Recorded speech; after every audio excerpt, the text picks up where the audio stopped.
Hello and welcome to traders. So आज आपण बघणार आहोत की म्युच्युअल फंड्स म्हणजे काय असतं. आता ही एक सिरीज असणार आहे. ह्याच्यात आपण प्रत्येक म्युच्युअल फंड, प्रत्येक सब कॅटेगरी म्युच्युअल फंडशी बघणार आहोत आणि कुठचा म्युच्युअल फंड कोणासाठी बरोबर आहे, किंवा कुठचा कॉम्बिनेशन म्युच्युअल फंडचे कोणासाठी बरोबर आहे ते सुद्धा आपण बघणार आहोत.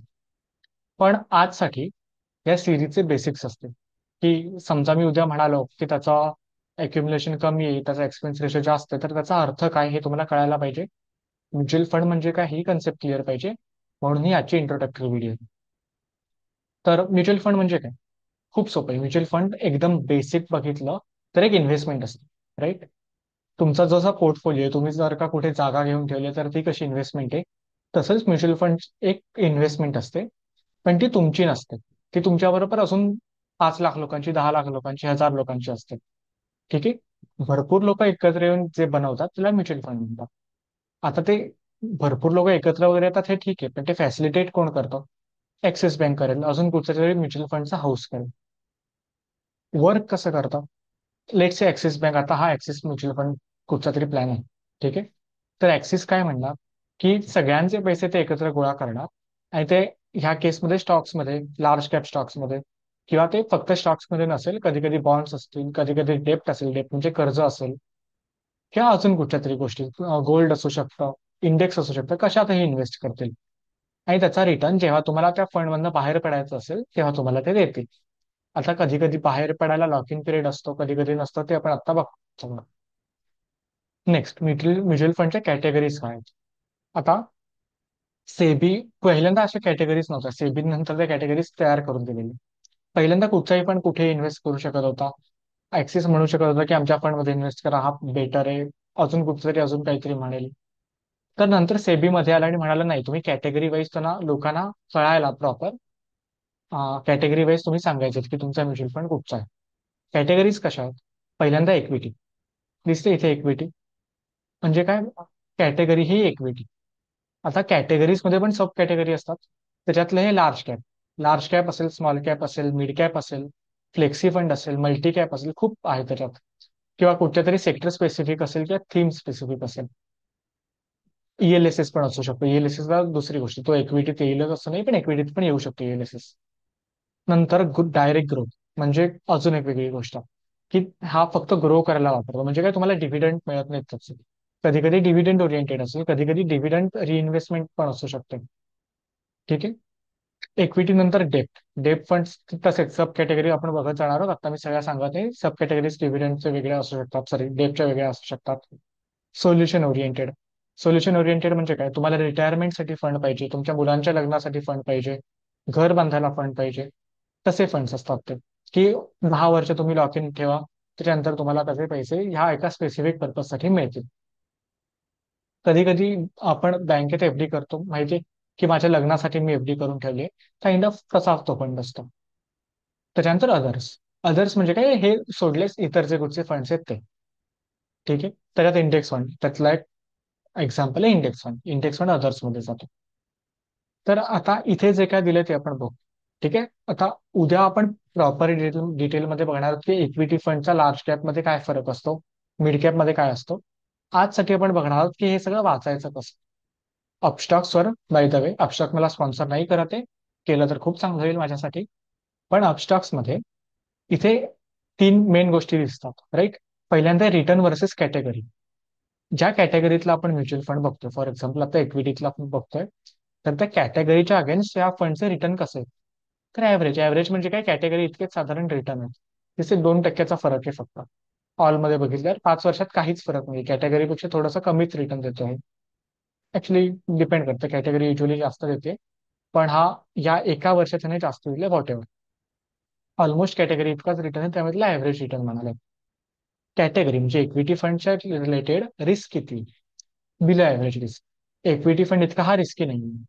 आणि मॉर्निंग स्टार रेटिंग एक बेसिकली रेटिंग्स आहेत जे दिली जातात 1 to 5. 5 खूप चांगलं, 1 खूप वाईट. सगळ्या म्युच्युअल फंड्स नाही असतं असं नाही, पण जितकं जास्त रेटिंग 5 पर्यंत इतकं चांगलं. आता त्याच्या खाली आपल्याला इन्फो दिलेली असते. तिथे 3 पहिल्या मेन गोष्टी, की तुम्ही फंड कुठचा, इक्विटी फंड आहे, डेप्ट फंड नाहीये, सोल्युशन ओरिएंटेड फंड नाहीये, लार्ज कॅप. इक्विटी मधली सब कॅटेगरी लार्ज कॅप आहे. स्मॉल कॅप नाही, मिड कॅप नाही, लार्ज कॅप बेसिकली सांगतं की इन्व्हेस्टमेंट कशात होते. त्याच्यात पण पर्सेंटेजेस आहेत की 80%. पण वन्स अगेन ते आपण उद्या किंवा नेक्स्ट व्हिडिओत बघणार आहोत. ग्रोथ ओरिएंटेड आहे का की तुम्हाला डिव्हिडंड ओरिएंटेड आहे, ते त्याच्या पुढे दिलंय. नेक्स्ट दिलंय कधी लॉन्च झालाय mutual fund. Mutual fund launch होऊन साधारण 12 वर्ष झाले. त्यामुळे इथे मी ऑल मध्ये बघितलं तर तो डाटा इथे 2013 पासून सुरू होईल दिसतंय. आणि टोटल आतापर्यंत त्याचे रिटर्न्स पर इयर 14% आहेत. कॅटेगरीचे 12% आहेत. त्याच्यानंतर नॅव. नॅव म्हणजे काय? आता नॅव मी खूप कॉम्प्लिकेटेड शब्दात एक्सप्लेन करू शकतो. पण सोप्या शब्दात एक्सप्लेन करायचं तर जसं तुम्ही स्टॉक्स घेता. स्टॉक्सची एक प्राइस असते, राईट? 100 रुपयाचा स्टॉक तुम्ही 120 ला विकला तर तुम्हाला 20 रुपये प्रॉफिट होतो. एक्झॅक्टली ते नॅव आहे. 100 रुपये नॅव असेल आणि तुम्ही म्युच्युअल फंड मध्ये एक्झिट करताना 120 असेल तर तुम्हाला तो 20 रुपयाचा प्रॉफिट होईल. अक्युमुलेशन. टोटल किती रुपये या फंड मध्ये इन्व्हेस्ट केलेत, लोकांनी टोटल किती रुपये इन्व्हेस्ट केले? ते 33,000 कोटी रुपये इन्व्हेस्ट केलेत. Expense ratio. आता हे इंटरेस्टिंग. एक्सपेन्स रेशो म्हणजे काय?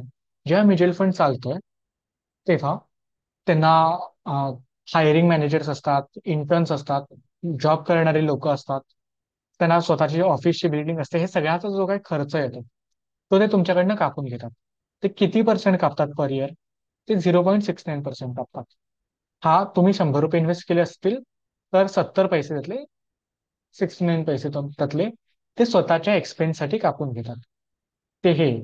आता ह्याच्यातनं तुम्ही जर काय फंड 14% देतोय त्यातले 0.69 गेले तरी पण तुम्हाला 13.4%चा रिटर्न मिळणार, 13.3%चा रिटर्न मिळणार, राईट? त्याच्या खाली बेंचमार्क, कुठच्या बेंचमार्कची स्वतःला ते मेजर करतात. बेसिकली कुठच्या इंडेक्सचे ते कम्पेअर करतात स्वतःला, ते BSE 100 इंडेक्सची. आणि फंड कुठचा? फंडचे टाईप्स आहेत तिथे. जसं आपण वरती बघितलं डायरेक्ट ग्रोथ, हे त्याचे टाईप्स आहेत. ग्रोथ. ग्रोथ म्हणजे काय? जे काय प्रॉफिट असतात ते परत इन्व्हेस्ट केले जातात. डिव्हिडंड पे आउट म्हणजे काय? जे फंड, लेटचे फंडने रिलायन्स मध्ये इन्व्हेस्ट केलं, रिलायन्सने 2 रुपयाचा डिव्हिडंड दिला, तो डिव्हिडंड तुम्हाला परत करतील तुमच्या अकाउंटला, तो डिव्हिडंड येईल. तो आहे हा फंड, डिव्हिडंड पे आउट. ठीक आहे. आता मी ते चुकून चेंज केलं. आणि तिसरा आहे डिव्हिडंड रिइन्व्हेस्टमेंट. म्हणजे काय? तुम्हाला डिव्हिडंड मिळतो पण ते परत फंड मध्ये रिइन्व्हेस्ट करतात. मला ग्रोथ फंड जास्त आवडतात, पण ते डिपेंड करतं लोकांनुसार की कोणाला कुठचं आवडेल. त्याच्या खाली इथे रिटर्न्स दिलेले आहेत. ठीक आहे, पर इयर रिटर्न्स आहेत. दिसतं, हे पर इयर रिटर्न्स आहेत, कंपाऊंड अॅन्युअल ग्रोथ रेट. ठीक आहे. तर 5 वर्षात पर इयर 18%चा ह्याचा रिटर्न, कॅटेगरीचा 18.1चा आहे. गेल्या किती 12 पासून आतापर्यंत म्हणजे 13 वर्षात रिटर्न साधारण 14%चा आहे, कॅटेगरीचा 12%चा आहे. पण जर का आपण छोट्या पिरियडला बघितलं, 6 महिन्यात रिटर्न ह्या फंडने 3%चा दिलाय. कॅटेगरी, कॅटेगरी म्हणजे काय आता? की इक्विटी फंड सगळे. ठीक आहे, ही कॅटेगरी आहे. आणि ही सब कॅटेगरी, हे इम्पॉर्टंट. इक्विटी कॅटेगरी आहे, ते इथे खाली दिसेल पण तुम्हाला कुठेतरी दिसेल, फंड कॅटेगरी इक्विटी. त्यामुळे कॅटेगरी काय आहे? Category equity. हे इम्पॉर्टंट मी 4 वेळा का सांगतोय? आणि लार्ज कॅपचे फंड कम्पेअर नाही होत आहेत, इक्विटीचे फंड कम्पेअर होत आहेत ह्या केसमध्ये. तर इक्विटीचा रिटर्न किती आहे? 13% निगेटिव्ह. पण हा फंड 3% पॉझिटिव्ह. आता ऍसेट स्प्लिट डिस्ट्रीब्युशन म्हणजे काय? प्रत्येक फंडला एक कॅश थोडीशी ठेवायला लागते, कारण लोक जेव्हा फंड एक्झिट करतात तेव्हा त्यांना स्टॉक्स नाही देत ना, ऑब्व्हियसली कॅश परत देतात. तर ती कॅश किती मेंटेन करतं? 5%, अक्युमुलेशनच्या 5%. म्हणजे किती? 33,000 कोटीच्या 5% त्यांची कॅश आहे. इक्विटी, इक्विटी 94% आहे आणि डेप्ट 0.3%. आता इक्विटी फंड आहे म्हणून इक्विटी खूप जास्त आहे आणि डेप्ट almost non existent. Tax, tax किती बसतो पर इयर त्याची इन्फॉर्मेशन इथे दिलेली. तुम्ही 1 वर्षाच्या आधी क्लोज केला तर 20% टॅक्स बसतो, 1 वर्षाच्या नंतर क्लोज केला तर 12% टॅक्स बसतो. एक्झिट फंड, हा एक्झिट लोज. तर आता बरेच वेळा काय होतं की फंड्स ना इथे लॉक इन पिरियड म्हणून असतं, जसे लॉक इन पिरियडला नो लॉक इन पिरियड दिले. लॉक इन पिरियड म्हणजे काय? एफडी ना कसं असतं आपल्याला की 1 वर्ष आपण तोडू शकत नाही एफडी, नाही तर चार्जेस जास्त बसतात, रिटर्न्स मिळत नाहीत. तसं इथे हे लॉक इन पिरियड असतं. लॉक इन पिरियड 3 वर्षाचा असेल तर तुम्ही 3 वर्ष त्यातनं पैसे काढू शकत नाही. पण ते लॉक इन पिरियड नाही. पण तरी पण लोक लवकर पैसे काढू नयेत म्हणून एक्झिट लोड दिलेला आहे. ही थोडक्यात एक पनिशमेंट आहे की तुम्ही समजा 12 महिन्याच्या लगेच आधीच हे काढून घेतलेत तर तुम्हाला 1% ते तुमचे कापून घेणे बेसिकली. 1% कशाच्या? तुम्ही जितकी इन्व्हेस्टमेंट काढताय त्याच्या 1%. आणि 12 महिन्यानंतर केलात तर तुम्हाला काही त्याच्यात चार्जेस नाही आहेत, फ्री आहे. चार्जेस नाही त्याचा अर्थ तुम्ही एक्सपेन्स रेशो कट होतच असतो दर वर्षाला. आता हा फंड मध्ये काय काय फंडने कुठे कुठे कसं कसं इन्व्हेस्ट केलंय ते त्याच्या खाली दिलेलं आहे. दिसते इथे की फायनान्शियल सर्व्हिसेसमध्ये 35%, हेल्थकेअरमध्ये 8 पॉईंट काहीतरी टक्के, कन्झ्युमर डिफेन्सिव्ह मध्ये 7.5%. त्याच्याच बरोबर आपल्याला कुठच्या स्टॉक्स मध्ये इन्व्हेस्ट केलंय ते दिसतंय की HDFC बँकमध्ये 10%, ICICI मध्ये 8.8 आहे, अँड सो ऑन. आता हे एकदा बघून घ्यायचं की कुठलीतरी एकदम वाईट कंपनी नाही ना, मोस्टली नसते, 99.9% वेळी नसणार आहे. ऍज लॉंग एज तुम्ही चांगल्या कंपनीज बघताय, लाईक ऍक्सिसचं बघताय, HDFCचं बघताय, चांगले हाऊसेस बघताय. कुठचं तरी रँडम न ऐकलेला हाऊस असेल तर काही सांगू शकत नाही त्या बाबतीत. आता फंड हाऊस कुठचं आहे ते पण येते की तुम्ही कुठच्या हाऊसमध्ये इन्व्हेस्ट करताय, ऍक्सिसचं. थोडक्यात कुठच्या कंपनीचा फंड तुम्ही वापरता. रिस्क वर्सेस कॅटेगरी कशी आहे, हाय रिस्क फंड्स आहेत हे. ठीक आहे की फॉर एक्झाम्पल इक्विटी हा हाय रिस्क फंड्स असतात, डेप्ट हे लो रिस्क असतात, आणि डिपेंडिंग अपॉन अदर कॅटेगरीज हे व्हॅरी करतात. आणि फायनली फंड मॅनेजर्स कुठचे आहेत. हे 3 फंड मॅनेजर्स आहेत, ते एकदा बघून घ्यायची नावं आणि एकदा सर्च करून घ्यायचं त्यांना की समजा श्रेयस देवळकर हे कोण आहे ते एकदा मी बघून घेईन गुगलवरती. लगेच त्यांना लिंक्डइन वरती कळेल की फंड मॅनेजर आहे, आणि त्यांची हिस्ट्री काय आहे, की आधी पण त्यांनी फंड कुठचे मॅनेज केलेत. अगदीच नवीन असेल तर विचार करायचा कधीतरी की त्याने आधी कुठचाच फंड मॅनेज नाही केलाय. माहिती हा एक्सपिरियन्स आधीचा नसतो, हा फक्त हा फंड मॅनेज करताना किती एक्सपिरियन्स आहे तो असतो. ठीक आहे. आणि सेम कॅटेगरी, सेम सब कॅटेगरी बाकीचे फंड्स कुठचे आहेत. दिसतंय की equity fund, large cap funds आहेत सगळे, ब्ल्यू चिप म्हणजे लार्ज कॅपच असतात. आणि त्यांचे रिटर्न्स किती आहेत 3 वर्षाचे. इथे आता आपण 3 वर्षाचे बघितले तर तुम्हाला इथे दिसेल की ह्याचा 14.7%.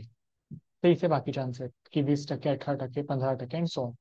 आणि लगेच बाजूला दिसतं की रिटर्न्स हा आहेत. ह्याचे रिटर्न्स ऍव्हरेज होते, हेच हा आहेत. राईट.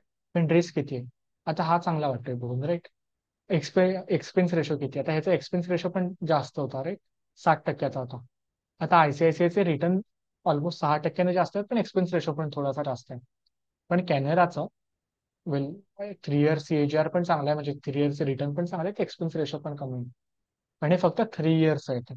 ते तुम्ही 5 वर्ष आणि ऑलचं पण एकदा, म्हणजे फंड सुरू झाल्यापासूनचं पण एकदा बघून घ्यायचं असतं.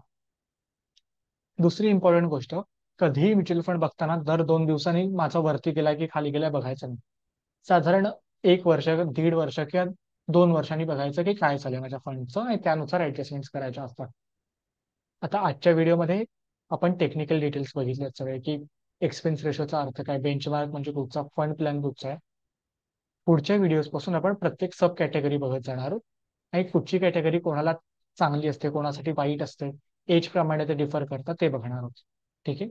आजसाठी इतकंच. ज्यांना हे व्हिडिओ आवडतात त्यांनी प्लीज लाईक, शेअर, सबस्क्राईब नक्की करा. थँक्यू.